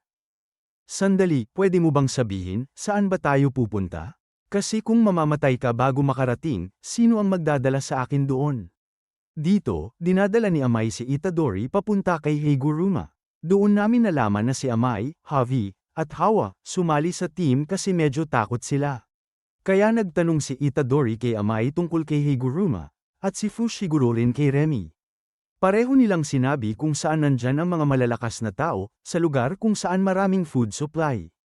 Pero napansin namin na parehong iba ang pangalan na ginagamit nila para sa location ni Higuruma. Pero bago magpatuloy ang present timeline, bumalik muna ang kwento sa nakaraan, March 2016. May isang brutal na krimen kung saan pinatay ang isang ina at ang kanyang anak. Inaresto ng pulis ang isang lalaking nagngangalang Keita na nakatira malapit sa lugar ng insidente. Malinaw ang ebidensya laban sa kanya, tumakas siya ng puntahan ng pulis. At sa kwarto niya ay may natagpo ang kutsilyong may dugo ng mga biktima. Para sa sistema, sapat na yon para sabihin siya ang salarin. Pero mariing ipinaglaban ni Keita na inosente siya. Dito pumasok si Hiromi Higuruma, isang public defense lawyer. Nang kausapin niya si Keita, sinabi nitong tumakas siya hindi dahil guilty siya, kundi dahil may alaga siyang pusa at bawal ang pet sa tinitirhan niya. Natakot siyang madamay ang alaga niya. Tungkol naman sa kutsilyo, napulot lang daw niya yun sa kalsada at balak sana niyang dalhin sa istasyon ng pulis. Sa unang tingin, parang mahirap paniwalaan. Pero pinili ni Higuruma na maniwala. Si Keita ay nagtatrabaho sa isang NPO shelter para sa matatanda. Wala siyang maayos na sweldo, allowance lang at isang beses na pagkain kada araw, tapos sinisingil pa siya ng renta buwan-buwan. Sa lugar nila, marami ring dating may criminal record, kaya posible na may ibang gumawa ng krimen. Nagsimula si Higuruma mag-imbestiga ng mas malalim dahil pakiramdam niya may mali sa kaso. Kahit sinabi ng assistant niyang si Shimizu na siguradong matatalo sila at sayang lang ang effort. Pinili pa rin ni Higuruma na ipaglaban ang kaso. Hindi dahil gusto niyang magpakabayani, kundi dahil hindi niya kayang manood ng mali nang walang ginagawa. Para sa kanya, oo, bulag ang batas dahil pantay ito para sa lahat. Pero minsan, pati ang mga tao ay pinipiling pumikit sa katotohanan dahil mas madali iyon. Sa unang trial, napawalang sala si Keita. May nawawalang lalaki sa kanilang lugar mula pa noong araw ng krimen, may CCTV footage na nagpapakitang nasa ibang lugar si Keita sa oras ng insidente, at wala ring ninakaw na gamit na natagpuan sa bahay niya. Nagpasalamat si Keita kay Higuruma dahil naniwala ito sa kanya. Pero alam ni Higuruma na hindi pa tapos ang laban, mag-aapela ang kabilang panig. Nagkaroon ng retrial, at dito nagbago ang lahat. Sa pagkakataong ito, hinatulang guilty si Keita at sinintensyahan ng habambuhay na pagkakakulong. Dahil maliit lang ang firm ni Higuruma at kulang sila sa pondo at tauhan, wala siyang sapat na resources para magpresenta ng bagong ebidensya. Para umapela ulit, kailangan pa nilang umabot sa Supreme Court, pero bihira itong tumanggap ng ganitong kaso. Parang matagal nang nagdesisyon ng sistema kung sino ang may kasalanan. Habang binabasa ang hatol, tumingin si Keita kay Higuruma. May halong galit at lungkot ang mga mata niya, parang sinisisi siya. Parang nagtatanong kung bakit hindi siya nailigtas. Doon nayanig si Higuruma. Naisip niya, hindi siya bayani. Hindi niya kayang iligtas ang lahat. Pero hindi rin niya kayang pumikit sa harap ng mali. Kung bulag ang batas, hindi dapat bulag ang konsensya niya. Pagkatapos sabihin ng judge na may 15th araw para mag-apela, biglang tumayo si Higuruma at hinampas ang martilyo sa mesa. Sa sandaling yon, nagising ang kapangyarihan niya bilang isang sorcerer. Lumitaw ang kanyang shikigami na si Judgman, at dito natin nalaman na isa pala siyang player sa Colon Game. Ang mismong korte ang naging simbolo ng kanyang curse technique, isang lugar kung saan literal na hinahatulan ang kalaban. At ngayon, bumabalik ang kwento sa kasalukuyan kung saan hinahanap siya nina Yuji at Megumi. Isang abogado na nawalan ng tiwala sa sistema pero hindi sa hustisya, at isang sorcerer na handang gamitin ang sarili niyang bersyon ng batas sa loob ng Colon Game. Papalapit na ang pagtatagpo nila, at siguradong mas matitindi pa ang mangyayari sa mga susunod na laban. Sabi ni Narin at Remy, alam daw nila kung nasaan si Higuruma, pero malinaw na isa sa kanila ang nagsisinungaling. Samantala, may isang lalaking nagngangalang Reggie Star na naghihintay ng susunod niyang mabibiktima, hawak ang sandamakmak na resibo na ginagamit niya bilang sandata. Bumalik sandali ang kwento sa nakaraan ni Rin. Noong high school pa siya, may isang estudyanteng binubuli ng ilang lalaki. Pinapanood lang yun ni Rin mula sa malayo at iniisip na dapat matutong lumaban ang biktima para sa sarili niya. Kung hindi, buong taon siyang pagtitripan. Pero kahit ganoon ang iniisip niya, wala rin siyang ginawa, nanood lang siya. Hanggang sa may isa pang estudyanteng dumating at pinigilan ang mga bully. Akala ni Rin, isa na namang kawawang tanga ang magpapabugbog. Pero laking gulat niya nang makita niyang si Yuji Itadori pala yun, at literal na pinagpapalo ang mga bully. Doon unang tumatak sa isip ni Rin kung gaano kaiba si Yuji. Balik tayo sa kasalukuyan. Dinala ni Rin si Yuji sa isang lumang teatro at sinabing doon nakatira si Higuruma. Nagpasalamat si Yuji at papasok na sana, pero sinabi ni Rin na hindi pa niya mismo nakakausap si Higuruma. Ang alam lang niya, grabe raw nitong pinagbubugbog si Haba. Sinabi ni Yuji na kaya niya ang sarili niya at tuloy-tuloy siyang pumasok. May gusto pa sanang sabihin si Rin, pero hindi na niya ito nasabi. Sa kabilang banda, dinala naman ni Remy si Megumi Fushiguro sa ibang lugar, at doon lumabas ang katotohanan. Nagsinungaling si Remy, hindi si Higuruma ang pakay niya, kundi si Reggie. Nang malaman yon ni Megumi, agad siyang nainis at walang pag-aalinlangang pinatawag ang kanyang divine dog. Wala siyang oras para sa kalokohan. Habang yun ang nangyayari, natagpuan naman ni Yuji si Hiromi Higuruma sa loob ng teatro. Nakahiga ito sa isang bathtub, na nakasuot pa rin ng kumpletong damit. Ayon kay Higuruma, nakakapagbigay daw yun ng kakaibang kapanatagan sa kanya. Diretso agad si Yuji sa punto, kailangan niya ng tulong. Pero biro ni Higuruma, lawyer ako. 5,000 yen ang bayad sa konsultasyon. Nagulat si Yuji. Pero agad din itong nilinaw ni Higuruma, sinusubukan lang daw niyang maramdaman kung paano maging sakim na abogado. Doon napagtanto ni Yuji na hindi si Higuruma isang veteran sorcerer, kundi isang ordinaryong tao na nabigyan lang ng jujutsu powers. Kaya baka sakaling maayos ito sa pamamagitan ng mahinahong pag-uusap. Samantala, napansin ni Reggie na malakas si Megumi. Inalok niya itong sumali sa grupo niya at tinanong kung gaano na ba ang alam nito tungkol sa Colon Game. Sagot ni Megumi, isa itong ritual na kapag natapos ay magbabago ang lahat ng tao sa Japan. Natawa si Reggie at tinanong kung kilala niya si Kenjaku. Alam ni Megumi na sa likod ng Colon Game, siguradong may kinalaman si Kenjaku. Ayon kay Reggie, may mas malalim na plano si Kenjaku. Isipin mo, kung may 1,000 sorcerers na kalahok at tig 100 kada colony. Pero may mga halimaw tulad ni Nakashimo at Higuruma na kayang magtanggol ng 12-12 ng kalaban, mabilis mauubos ang mga player. Sa katunayan, halos 6 na po na raw ang na-eliminate ng dalawang yun pa lang. Napansin din ni Megumi na sobrang tahimik ng colony, parang may mali. Dagdag pa ni Reggie, maraming modern sorcerers ang namatay agad pagpasok pa lang. Kung cursed energy lang ang habol ni Kenjaku, bakit ganito ang sistema ng entry? Hindi ba dapat gusto niyang magpatuloy ang laban? Sa teorya ni Reggie, kapag ang mga pinakamalalakas na lang ang natira, saka gagalaw si Kenjaku, at posibleng siya mismo ang magtatapos ng laro.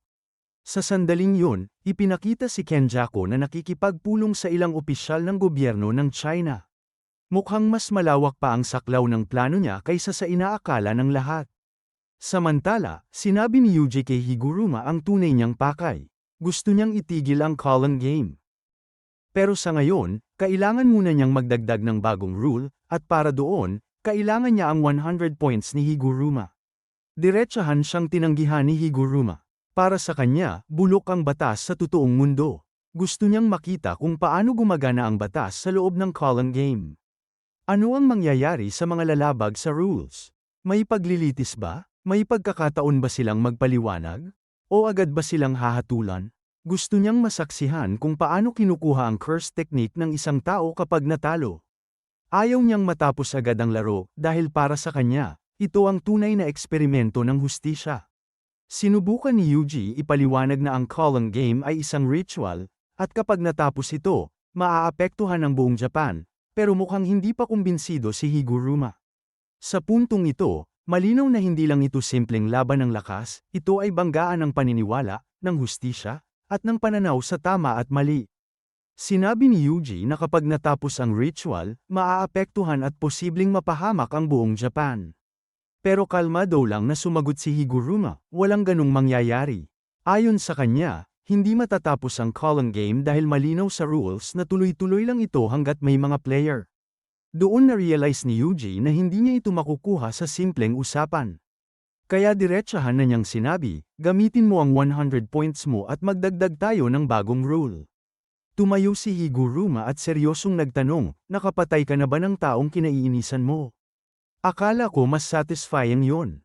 Biglang nag-iba ang aura ng paligid. Sa likod niya, muling nagpakita ang kanyang Shikigami, si Judgment.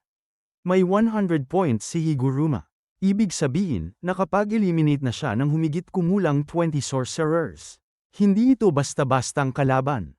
Kailangan mag-ingat ni Yuji. Lumapit si Higuruma at walang pag-aalinlangang sinabi, Domain Expansion. Sa episode siyam, agad na naramdaman ni Yuji Itadori na magiging napakahirap ng sitwasyon kung mananatili siyang nakakulong sa loob ng domain ng kalaban. Kaya sinubukan niyang tapusin agad ang laban sa isang malakas na suntok, pero isang segundo lang ang pagitan, at huli na siya. Sa loob ng kakaibang domain na ito, mahigpit na ipinagbabawal ang anumang uri ng karahasan. Hindi niya maintindihan kung paano nagawa ng kalaban niya ang ganitong teknik. Pero hindi ito katulad ng mga domain ni Ryaman Sukuna o Satoru Gojo na siguradong papatay kapag na-activate. Sa halip, ang domain ni Higuruma ay nakabase sa mga patakaran ng batas. Para itong isang supernatural na korte kung saan may isang absolute law na dapat sundin. Bawal ang kahit anong pisikal na pag-atake. Dahil dito, hindi maaaring magkasakitan sina Yuji at Higuruma. Ipinaliwanag ni Higuruma na ang hukom sa domain na ito, ang Judgment, ay alam ang lahat ng madidilim na lihim ng sinumang papasok sa domain. May kakayahan itong pumili ng isang krimen mula sa nakaraan ng akusado at ilabas ito sa paglilitis. Sa paglilitis na ito, si Yuji ang akusado, si Higuruma ang prosecutor. May tatlong pagpipilian si Yuji para ipagtanggol ang sarili. 1. Manahimik. 2. Umamin. 3. Itanggi ang paratang kahit magsinungaling pa. Pagkatapos ng mga argumento, maglalabas ng final verdict ang hukom. Sinimulan ni Higuruma ang paglilitis, at agad na inanunsyo ang kaso laban kay Yuji. Ayon sa paratang, noong May 16, 2017, pumasok daw si Yuji Itadori sa isang pula at itim na pachinko parlor, isang lugar ng sugal para sa matatanda, habang minor pa siya. Dahil wala pa siyang 18 taong gulang, malinaw na paglabag ito sa batas. Biglang pinagpawisan si Yuji. Doon niya na-realize na hindi ito laro, totoong seryoso ang sitwasyon. Kailangan niyang magbigay ng kapani-paniwalang depensa para mapawalang sala. Balik sa paglilitis. Pinayagan si Yuji na ipresenta ang kanyang depensa, pero may isang malaking limitasyon. Isang pagkakataon lang magsasalita ang bawat panig. Sinubukan ni Yuji na tanungin kung ano ang parusa kapag napatunayang guilty. Pero hindi siya sinagot ng diretsyo ni Higuruma. Kaya nagtanong ulit si Yuji, sandali, pwede ba akong magsinungaling dito? Sumagot si Higuruma na oo naman. Kung lahat daw ay magsasabi ng totoo, wala nang silbi ang isang paglilitis. Napaisip si Yuji habang hinahaplos ang baba niya. Alam niyang totoong pumasok siya sa pachinko parlor, at umuwi pa nga siyang may panalo noon. Kaya gumawa siya ng depensa. Sinabi ni Yuji na pumasok siya sa pachinko parlor, pero hindi para magsugal. Ayon sa kanya, pumasok lang siya para gumamit ng banyo, at hindi naman krimen ang simpleng pagpasok sa isang gusali. Sa totoo lang, matalino at lohikal ang depensang yun para kay Yuji. Binuksan niya ang isang envelope at binasa ang laman nito. Isang larawan. Sa litrato, malinaw na makikita si Yuji Itadori na nakatayo sa cash exchange counter, ang lugar kung saan ipinagpapalit ng mga tao ang kanilang panalo sa pera. Kung pumasok lang siya para gumamit ng banyo, bakit siya nasa counter kung saan kinukuha ang cash winnings? Natulala si Yuji. Sa isang iglap, nabunyag ang kanyang kasinungalingan. Sa huli, naglabas ng hatol ang Judgment.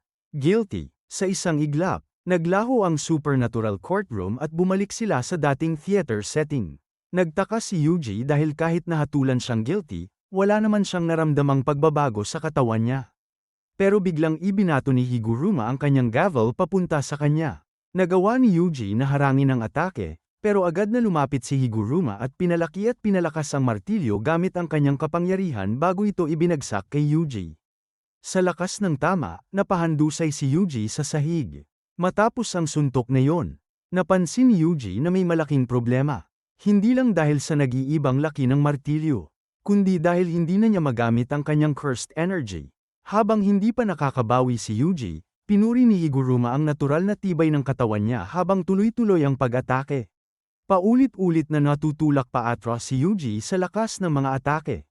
Ipinaliwanag ni Higuruma na dahil nahatulan si Yuji sa domain, automatikong ipinatupad ang parusa, mawawala ang curse technique ng target. Pero dahil wala namang innate curse technique si Yuji, ang naging kapalit na parusa ay ang tuluyang pagkawala ng kakayahan niyang gumamit ng cursed energy. Gayunpaman, kahit ganito ang sitwasyon, nakakatakot para kay Higuruma na kaya pa ring makipaglaban ni Yuji halos pantay kahit wala siyang cursed energy. Napansin niya na ang pisikal na lakas at endurance ni Yuji ay lampas sa normal na tao. Habang sinusubukan ni Yuji na magtago at maghanap ng pagkakataon, agad siyang napansin ni Higuruma. Ibinagsak pa nito ang isang malaking iron structure, dahilan para matamba si Yuji. Sa desperasyon, sinipa ni Yuji ang isang bathtub papunta sa kalaban. Pero agad itong dinurog ni Higuruma gamit ang martilyo. Sa sandaling yun, pinalakas ni Higuruma ang kanyang gavel at ibinagsak ito diretso sa ulo ni Yuji. Kahit napakatibay ni Yuji, unti-unti na ring bomb ibigay ang katawan niya sa sunod-sunod na mabibigat na tama. Alam niyang hindi siya tatagal kung magpapatuloy ito. Kung gusto niyang mabuhay, kailangan niyang maibalik ang cursed energy niya. At bigla siyang nagsalita. Humiling si Yuji ng pangalawang paglilitis, isang retrial. Sa isang iglap, muling nag-activate ang domain ni Higuruma at hinayla silang pareho pabalik sa supernatural courtroom para sa bagong kaso. Pero sa pagkakataong ito, mas mabigat ang paratang. Pinaghihinalaan si Yuji na siya ang may sala sa massacre sa Shibuya noong October 31, 2018, ang trahedyang nangyari sa Shibuya incident. At hindi tulad ng nauna, hindi na nagtangkang magtanggol si Yuji. Walang pag-aalinlangan, umamin siya sa krimen. Malinaw na hanggang ngayon, hinahabol pa rin siya ng konsensya dahil sa nangyari noong gabing yun. Kahit na si Ryaman Sukuna ang tunay na gumawa ng mga krimen gamit ang katawan niya, dinadala pa rin ni Yuji ang mabigat na guilt sa puso niya. Agad na ibinigay ng judgment ang pinakamabigat na hatol. Kamatayan para kay Yuji Itadori. Sa sandaling yun, nagbago ang gavel sa kamay ni Hiromi Higuruma at naging executioner's sword, isang espesyal na sandatang ginagamit para ipatupad ang death penalty. Dahil ito na ang pinakamabigat na krimen sa record ni Yuji, wala na siyang ibang pwedeng mawala kundi ang sarili niyang buhay. At mas lalo pang naging delikado ang sitwasyon dahil ang bagong espada na hawak ni Higuruma ay mas nakamamatay pa kaysa sa anumang normal na atake. Kahit subukan pa itong harangin gamit ang bare hands, siguradong kamatayan lang ang kapalit. Alam ni Higuruma na kahit sino na tamaan ng espadang yun ay walang makakaligtas. Pero habang nakaharap siya kay Yuji, unti-unting may kakaibang pakiramdam ng awa na umusbong sa loob niya. Nagsimula niyang makita ang mga kahinaan at paghihirap na pinagdadaanan ng binata. Naniniwala siyang may karapatan siyang magdesisyon kung sino ang mabubuhay at mamamatay. Samantala, alam ni Yuji na kung susugod siya nang wala siyang cursed energy, siguradong mamamatay siya. Kaya para makabili ng kaunting oras, sinipa niya pataas ang ilang hanay ng mga upuan sa theater, lumilikha ng kalituhan at blind spot na magagamit niya sa paggalaw. Para lalo pang malito si Higuruma, ibinato niya ang kanyang jacket upang ilihis ang atensyon nito habang umiikot siya sa ibang direksyon para magbigay ng isang decisive strike. Sa eksaktong sandaling yon, tumama ang malakas na suntok ni Yuji, na nagpadala kay Higuruma palayo sa kabilang bahagi ng silid.